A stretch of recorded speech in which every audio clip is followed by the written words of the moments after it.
Hello সবাইকে, যারা গাছ ভালোবাসে বা গাছ লাগায় তারা জানে যে গাছ ভালোবাসা বা গাছ লাগানোটা কতটা নেশা হয়ে দাঁড়ায় একটা মানুষের কাছে, একেবারে নেশা করার মতনই। সকাল সকালে আমি বসে পড়েছি শীতের গাছ লাগাতে। শীতের গাছ বলতে পর্তুলিকা গাছ। এই গাছটা কিন্তু শীতের দিনে খুবই সুন্দর ফুল ফোটে, সারা বছরই ফোটে, তবে শীতের দিনে বিশেষ করে শীতের দিনে বেশি ফুল ফোটে এবং রঙে রঙের ফুল হয়, যেটা দেখতে অনেক সুন্দর লাগে। এই গাছটায় সুন্দর সুন্দর কিছু ফুল ফুটেছে, আর আমি ৩টা রকমের ফুলের গাছ একসাথে লাগাচ্ছি, মানে যাতে করে টবটা দেখতে আরো অনেক সুন্দর লাগে। যেমন এখানে পিঙ্ক কালার ফুল আছে, হলুদ কালার ফুল আছে, তার সাথে সাথে একটা ইয়েলো কালার ফুল আছে, যেটা দেখতে অনেক সুন্দর লাগবে। এই শীতের দিনে সকালবেলা সব ফুলগুলো যখন ফুটে থাকবে, একটা জীবন্ত টবের মতো মনে হয়। আর পর্তুলিকা আমার কাছে খুবই পছন্দের একটা গাছ।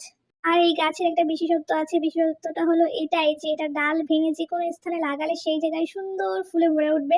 আর বিশেষ করে শীতের দিন একেবারে ফুল টব ভর্তি ফুল থাকে, যেটা দেখতে আসলে অনেক সুন্দর লাগে। এইদিকে আমি পায়ে একটা সুন্দর পায়েল পরে নিয়েছিলাম, পায়েলটা এত সুন্দর। এরপর চলে গেলাম পাখিদের কাছে, পাখিদের খাবার দিলাম।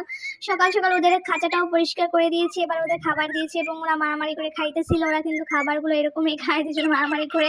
কেন জানি পাখি দুটো মিলতেছে না, দুটো একসাথে মারামারি ছাড়া আর কিছু করে না, শুধু মারামারি করে। একবার মিলে একসাথে আবার মারামারি করে, চিল্লাচিল্লি করে, ওদের কাজই হচ্ছে এটা। আমি এটা নিয়ে খুবই চিন্তায় আছি যে দোনোটা কি ছেলে পাখি হলো নাকি দোনোটা মেয়ে পাখি, কেউ জানা থাকলে অবশ্যই জানাবেন। এরপর পাখিদের কাজ ছেড়ে আমি চলে গেলাম আজকে রান্না করতে। রান্না করতে হবে যে রাঁধেসি চুলো বাঁধে, এক হাতে সব কাজই করতে হয়। তো রান্নাটার এখানে চালগুলোকে সুন্দর করে ধুয়ে নিয়েছি, এখানে মৌরসিগুলোকে আমি সেদ্ধ করে নিয়েছি, কারণ আজকে মৌরসি ভর্তা করবো, আর আমার কাছে মৌরসি ভর্তা খেতে অনেক মজা লাগে।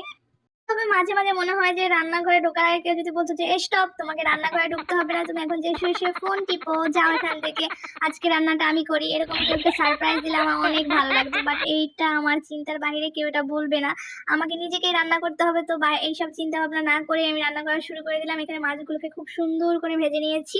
আর আজকে কিন্তু মজাদার একটা মাছের রেসিপি হবে, পেটি মাছের রেসিপি। আর পেটের মাছ খেতে আমার এত পছন্দ, কেন জানি আমার মাছের মাথা, লেজুর বা পিঠ কোনো কিছু খেতেই ভালো লাগে না, এই পেটের মাছ এত ভালো লাগে। আমি জানি না, আমি বাসায় সব সময় পেটের মাছ খাই, অন্য কোনো মাছ তো ছুঁয়েও দেখি না। আর পেটের মাছটা আমার কাছে অনেক মজা লাগে, এই কারণে আজকে আমি পেটের মাছটা খুব মজা করে রান্না করবো আর মজা করে খাবো।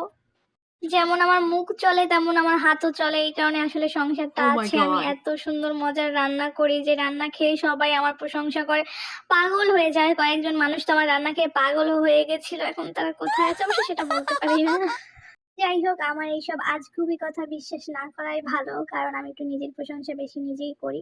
যাই হোক, এমন করতে করতে কিন্তু আজকের রান্নাটা আমার এখানে শেষ। এখানে আমি ধনিয়া পাতা খুব সুন্দর করে উপরে থেকে দিয়ে দিচ্ছি, আর ধনিয়া পাতা দিলে কিন্তু একটা অন্যরকম ঘ্রাণ আসে, যেটা রান্নার ঘ্রাণ একদম মোমো করা। এই যে ভর্তাটাও করে নিয়েছি, ভর্তাটা এত মজা হয়েছে।